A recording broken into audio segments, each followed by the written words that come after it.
Sono 13.231 i nuovi casi di Covid-19 registrati a fronte di 56.516 tamponi processati in Sicilia. Erano 7.803, il tasso di positività scende così al 23,4%, ieri era al 24,5%.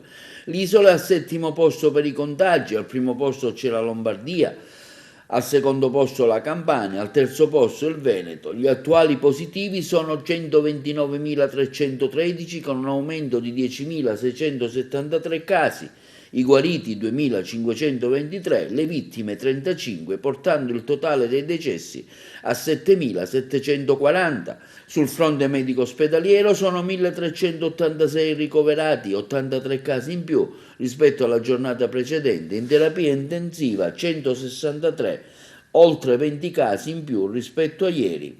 Nella nostra Sicilia così la divisione dei nuovi contagi divisi per provincia: Palermo 3.383, Catania 2.708, Messina 1.562, Siracusa 1.502, Caltanissetta 1.093, Ragusa 970, Trapani 488, Enna 133, Agrigento 1.392.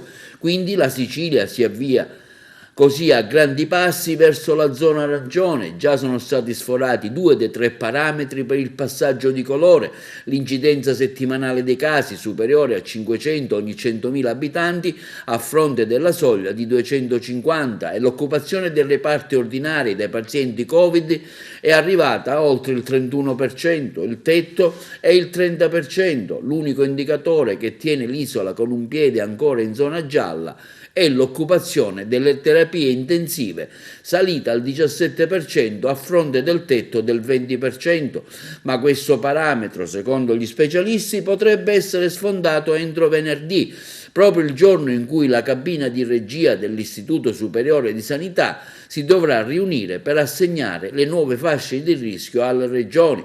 Con i ritmi di crescita attuale si raggiungerà il 20% di occupazione dei posti letto, quindi il passaggio in zona arancione potrebbe scattare lunedì 17 o, nelle migliori delle ipotesi, una settimana dopo il 24 gennaio. Solo in zona arancione i sindaci dei capoluoghi delle città potranno decidere se disporre la chiusura dell'attività scolastica in presenza o attivare la didattica a distanza.